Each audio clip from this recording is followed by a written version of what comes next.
Hello and welcome to the third part of UTT Business Router's basic configuration. In this video, I'll show you the advanced menu on the UTT Business Router. UTT Business Routers now include N518W, AC750W, AC750GW, and AC1220GW. As in the previous videos, we'll try to solve a question after finishing this one. The question is how to direct certain data to a specified WAN port. You can refer to this topology for more information. This UTT business router has two WAN lines. WAN 1 is connected to the internet, while WAN 2 is connected to the company's email server, and there are some LAN hosts under the router. We wish to access the internet through WAN 1 and send emails through WAN 2. By the way, we have our own email application. We'll discuss this question later. There are 7 parts on the advanced menu. First is NAT and DMZ. There are 3 tabs under NAT and DMZ. Tab 1 is port forwarding. It allows you to open certain ports on the router. All incoming requests to a certain port will be forwarded to a special internal server, so that outside users can access the server. Tab 2 is NAT rule. There are 2 types of NAT rules, Easy IP and one-to-one. Easy IP is just NAPT, with which multiple internal IP addresses are mapped to a single external IP address. One-to-one is static NAT, with which each internal IP address is mapped to one external IP address. Tab 3 is DMZ. We can configure a LAN host as a DMA server. Please notice that the DMZ server will be exposed to the internet for unrestricted two-way communication. Let's take a look at the demo. Click Advanced, click NAT and DMZ. This is port forwarding. Click Add and forward port 3389 of 192.168.1.101. Let's name it RDP because it is the remote desktop service. Check Enable. Select TCP in Protocol. Start external port should be larger than 1024. Let's make it 6666. IP address 192.168.1.101. We can select a port in used port or enter 3389 and start internal port. And port count should be 1, as we only need to forward 1 port. Bind to WAN 1 because we wish to log in the RDP of 192.168.1.101 with the IP address of WAN 1. At last, click Save. Now we should be able to log in the remote desktop of 192.168.1.101 with the WAN IP address plus port number 6666.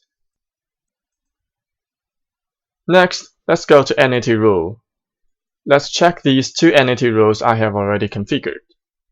Click the rule name or the Edit button. Its rule name is Easy IP. NAT type Easy IP.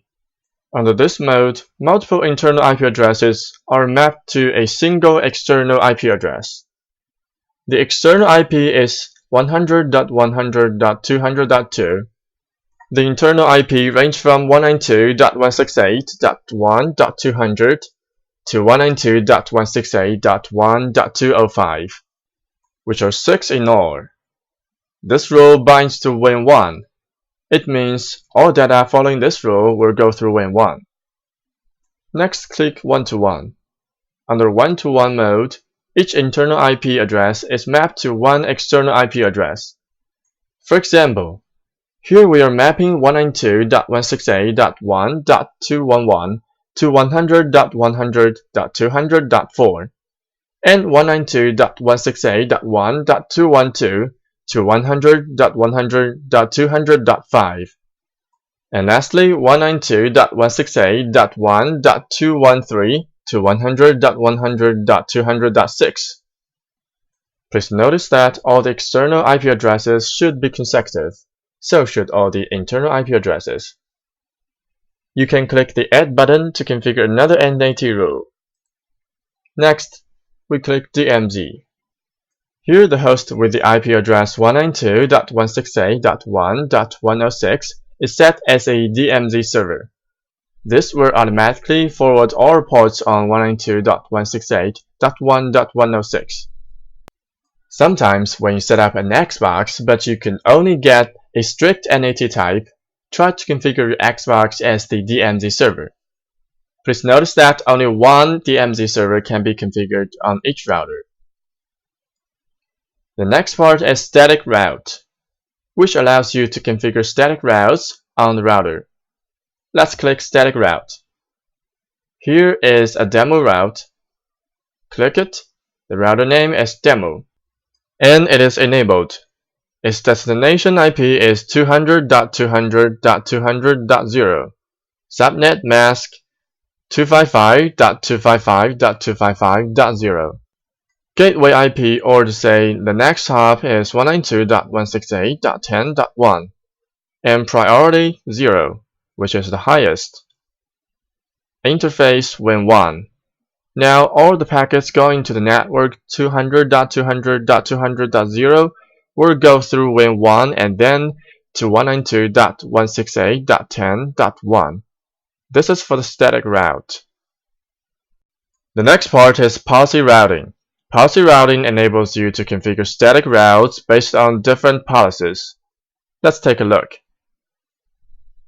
Click Policy Routing.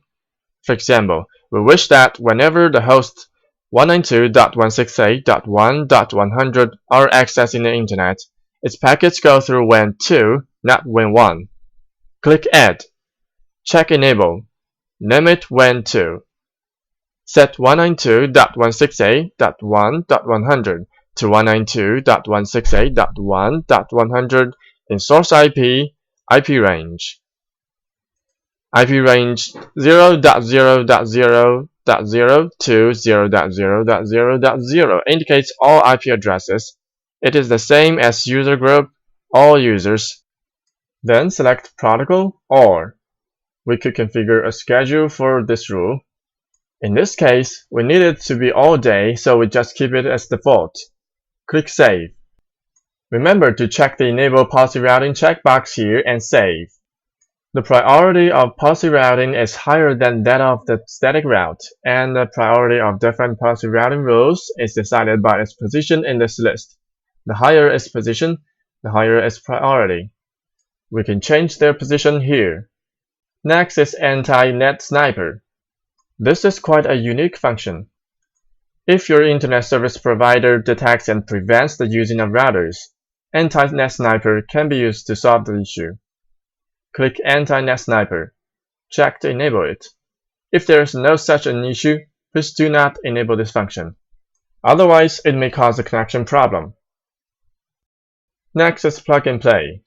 Plug and Play enables the LAN host to access the network with an arbitrary IP address, as long as this IP address does not conflict that of the router's WAN or LAN port IP address or other LAN host's IP addresses. Its configuration is as easy as pie. Click Plug and Play, check to enable it. Keep in mind that if an IP address of your LAN host is the same as the IP address of the LAN port, WAN port, DNS server address, or another LAN host, it may cause a network problem. Next is syslog. With this function enabled, the router will send its logs to an external syslog server. It helps the network administrator to monitor, analyze, and troubleshoot the router and the network. Let's look at the demo. Click syslog, check to enable it. Enter the IP address or domain name of your syslog server here. Set the syslog server port, which by default is 514, then select the syslog message facility. This specifies a facility level, which is used to distinguish different classes of syslog messages. At last, click Save. The last one under Advanced is Hardware NAT. It can speed up the process of NAT. Please notice that when Hardware NAT is enabled, certain functions like QoS and Firewall will fail to work properly. If you wish to enable it, click Hardware NAT, check it to enable, and done. Okay, That was all for the advanced menu. Let's roll back to the question, how to direct certain data to a specified WAN port. The answer is by using static route. First, configure the IP address of the email server on our email application. Then configure a static route targeting at the server address and set WAN2 in interface. Done, just that easy. That's all for Part 3 Advanced. For more information, please feel free to go to www.uttglobal.com, which is our official website. As always, you can contact us by sending an email to support@uttglobal.com. I hope this video is informative to you, and I'd like to thank you for watching.